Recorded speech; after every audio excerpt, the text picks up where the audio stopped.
please go ahead.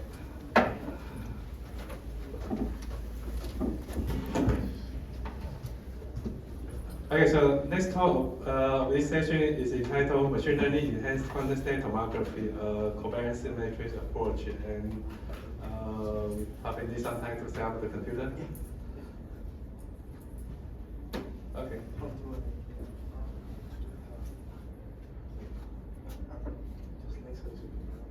Okay, and the talk will be given by Mr. Juan Camilo. That's a thanks. Welcome the speaker. Yeah.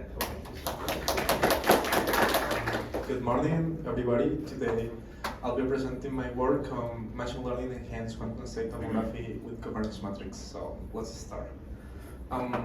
So at our research group, we are focused on the generation of quantum states such as photon, single photon, CAD, or squeeze states. These are essential for applications in quantum information science, quantum computing, and gravitational waves detection. So a crucial part for this advancement is our ability to accurately reconstruct the information of the state we are generating. And here is where quantum state tomography comes as the way to extract this information, and maybe we are able to analyze it. So I would like to encapsulate the problem within the question, like, can we observe the quantum realm? So in quantum mechanics, we have objects living in an abstract infinite dimensional Hilbert space, and we can directly observe that, but by sharing some experimental conditions, we are able to defeat the coherence and reproduce quantum phenomena. So this is quantum state tomography, the way we observe this out of some experimental measurement. So what is the state of the art in quantum state tomography? Traditionally, we have been using maximum likelihood estimation, but in our research group, we proved that machine learning can enhance tomography methods. That's why I want to go with the machine learning methods. And we already did some work, mainly led by Tsing. He talked a bit about density matrix reconstruction and different parameter estimation. We proved that we can get higher precision and faster estimations. But all these models struggle when we are dealing with higher dimensional systems, for example, entangled system like two-mode squeeze states, and that's our main interest in our lab. So we would like to dive into deeper techniques that can perform the tomography for higher dimensional systems in a very compact form. So my proposal is to use covariance matrix. So covariance matrix becomes quite useful because it can describe Gaussian states, such as the squeeze states we generate in the lab. So the goal of my research would be to create a function with machine learning that can take experimental measurement and describe the quantum state given by its covariance matrix. I will do this first for single mode squeeze states, for which we have experimental realizations, and we can benchmark our approach. And I want to extend it for two-mode states tomography, which is our main interest right now. So we have talked a bit about this today. We do the measurements by performing balance home light detection technique. So for this, basically, we have the field we want to study, like a squeeze light, and a coherent field that will amplify the signal. We do some experimental setup, and we get the output of the experiment, which is the quadrature sequence. So this is just like a statistical sampling of the measurement of one of the quadratures of the electromagnetic field of the laser. As long as I want to do machine learning, I would like to be able to reproduce this experiment in the computer. I take advantage of the symmetry of the squeeze thermal state, and I can make the simulation of these quadratures. So a good advantage is like the mathematical structure behind my approach, because I will define a little bit what is a symplectic manifold. So we can define it by collecting every pair of canonical operators for an n-bosonic system, and if we measure the computational relations between every pair of them, we can get the symplectic form. Symplectic form or symplectic matrix is a way to store the information of the constraints that my system must respect. And we want that these constraints keep the same in the system, so we will define the symplectic group as the set of the transformations that live invariant this symplectic form. For our case, it would be like rotations or squeezing. And once I have defined this framework, I can define my covariance matrix as the correlations between every pair of canonical variables. And in an analogous way to the Hilbert space representation, I can write my covariance matrix. It must follow this inequality, which is the Heisenberg uncertainty principle. Here, I just want to compare and show that two approaches are analogous: Hilbert space representation and phase space representation. And the main thing I want to point out is, like, at higher dimensional systems, I can get a 2n dimension in my phase space representation, which will encapsulate information in fewer parameters, which is quite convenient, contrary to the infinite dimensional representation of the Hilbert space. So, let's analyze the single mode squeezing. This is the single mode squeeze operator, and these are the explicit components of the covariance matrix. Just want to point out that they will squeeze as long as they are affected by the square of the accretion and annihilation operators that comes in the squeeze operator. So this is what happened with the quadrature sequence. Here, I will plot the covariance matrix values for every point in the phase space, and what we will have at the end are these curves, which are squeezed. And the main important thing with this curve is I want to show that there is a point in which covariance matrix always becomes diagonal, and it happens just in the point where the variance in X is minimized, variance in P is maximized, and this element becomes 0. And this is quite important, and I want you to keep it in mind for a moment. So this is a simulation of what's happening in the squeezing experiment. So this is the quadrature sequence and the covariance matrix curves, and this is what's happening to the Pigner function as we increase the squeezing level. So you have kind of visualization to what's really happening. So I would like to make a right choice of my covariance matrix because I have many of them. So you remember there is a point in which covariance matrix becomes diagonal. By analyzing the symplectic structure of this system, I can prove that we can always find as the standard form, which is for single mode covariance matrices becomes diagonal after performing symplectic transformations. For this case, it's rotation, so we can see how we rotate until we find this point. This point will fully recover the information for my state, so I want to say that my single mode squeeze state will be defined by single mode covariance matrix in the standard form together with the phase in which this standard form happens. So what's my methodology?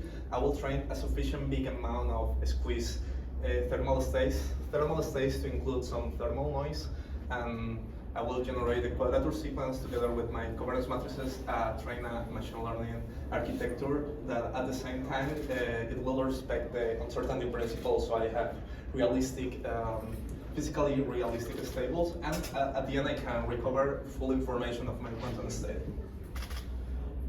For those curious about machine learning, this is RSNet, this is my architecture. I will train with MSE, and as computational resources, I have a GPU NVIDIA GeForce RTX 3090, which works quite well with these calculations. So, in our research group, we have generated a single mode squeeze state, and we have actually very good quality measurements. So how do we benchmark? So here I just want to compare a way to benchmark this is by analyzing purity and squeezing level versus anti-squeezing. So this is the red dots are the maximum likelihood estimation, and this is the density matrix reconstruction, and the black stars are my estimation with covariance matrix. Same here in the squeezing and anti-squeezing. This is a way to measure the degradation, and my approach kind of like match pretty well with the green, which is the experimental results.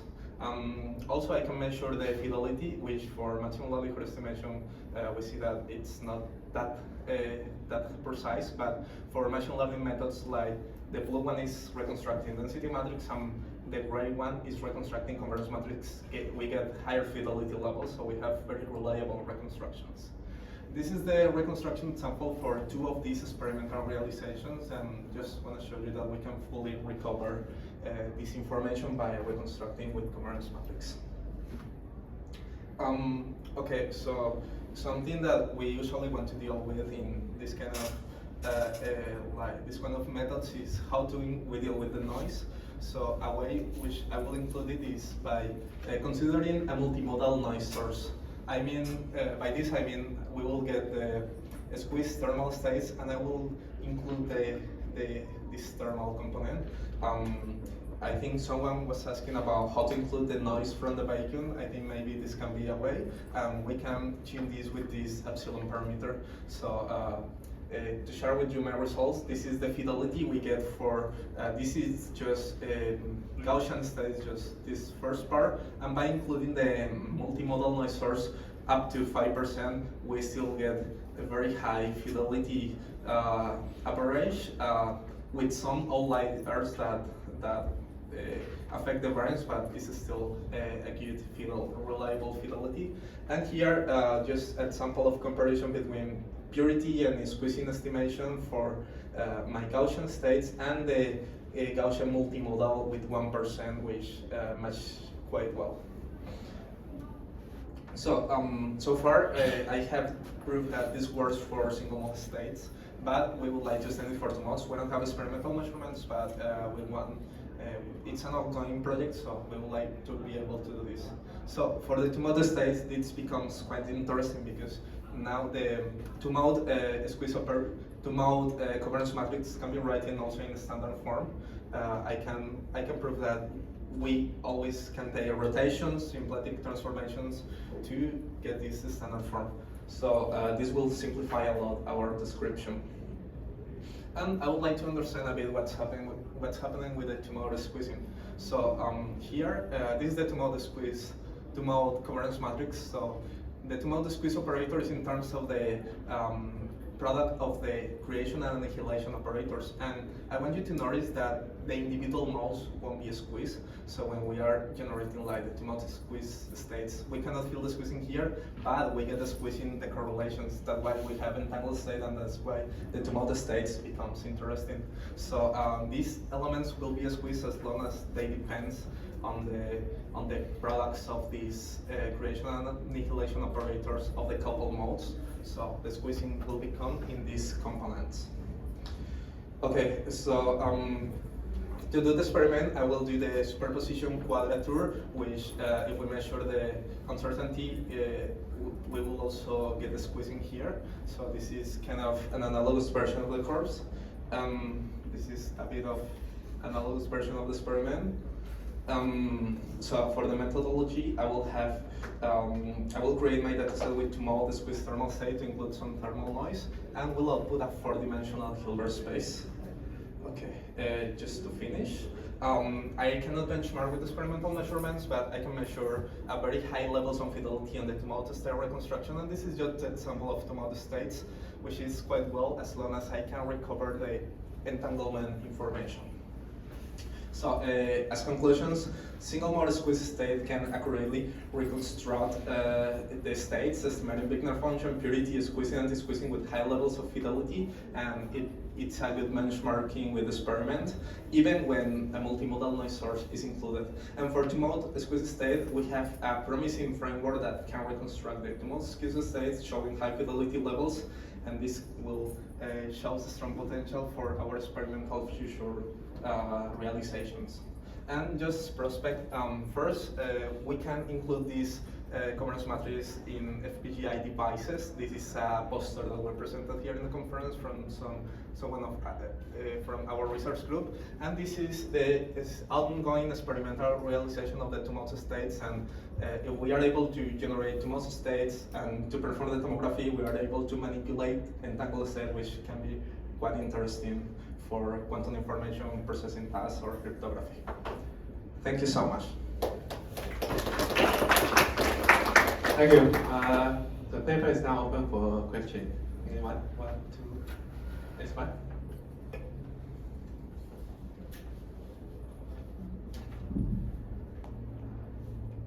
Okay, maybe I'll ask one. Have you done the two-mode state quadrature yet or not? Just simulated, not in the lab. Okay, so it's just we are on this. we are on this project. Okay, and then the next question is that for the two multi-state tomography, you show the reconstruction of the covariance matrix, and will also be possible to construct the two multi-state tomography for the say Wigner function or density matrix even more. You mean the Wigner function? Yeah. Yeah, we can recover four-dimensional Wigner space, Okay. for which, as I told you before, individual modes don't squeeze, but squeezing, like the entanglement information is in the correlated modes, and this is the interesting things. Okay. And actually, this is very interesting because we can do some cryptography tasks by encoding some information in the phase squeezing and recover the information when we recover the two modes. So it's interesting that we recover this. Okay, but is this for Gaussian state or for general state? This is two-mode squeeze states. This is for example, this is the correlation x1, x2 for the two modes, p1, p2. I know, but that's assumed it's a Gaussian state, right? Or not? It's a what? Gaussian. Yeah. Okay. Two-mode states are Gaussian. Maybe we can include some non-Gaussianity, but I haven't included in the two-mode states. Yeah. Okay. Okay. Thank you. And Thank you. If no further question, I will end. You have a question. Okay. All right. Okay, so in your simulation, how you put this thermal state in your simulation? Yeah, I just maybe ask a very naive question. So, from the measurement, if you change the temperature, do you find any difference from the measurement result?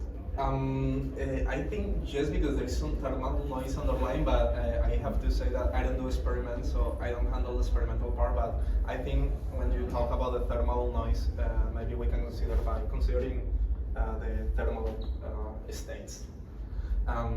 Also, we can include the noise in the as in multimodal noise source, like as I showed you before. This is the way we can include the effect of noise, I think, or the effect of some underlying temperature for the vacuum.